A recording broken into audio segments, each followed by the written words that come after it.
Hey friends, it's Len here at 1A Auto. Today I'm going to be working on our 1996 Dodge Ram 1500, and I want to show you something very basic, checking the rear differential fluid. It's going to be super easy. I can do it and you can do it too.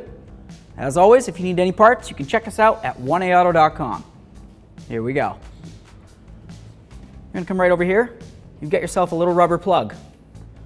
This is the rear differential cover, okay? There's no drain or anything like that on it. To service it, you would take off this cover. To check it, you're just gonna go right like this with a little screwdriver. Just go like this around it. It kind of gets off some of the crud that's around there. Take your screwdriver, go in like that till it stops, then go in this direction. And you should be able to pry it and pop this right out. There we are. So here's your cover. It's just rubber. A lot of times what happens with these, when they get old, they get super hard and firm. This one's actually in really good condition, surprisingly. So we'll set this aside.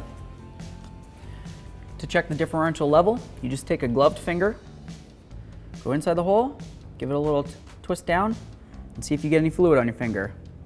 I did. That means the fluid level's perfect. Judging by the color of this fluid, it looks as though it could use a fluid service though. That would be a project for another day. If you want to see it, put it in the comment section.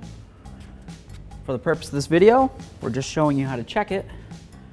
Now that we know the fluid's full, we're going to take our plug, push it right in here, give it a loving bonk, wipe it down, and down the road you go. Easy peasy. Thanks for watching. Visit 1aauto.com, your place for DIY auto repairs, for great parts, great service, and more content.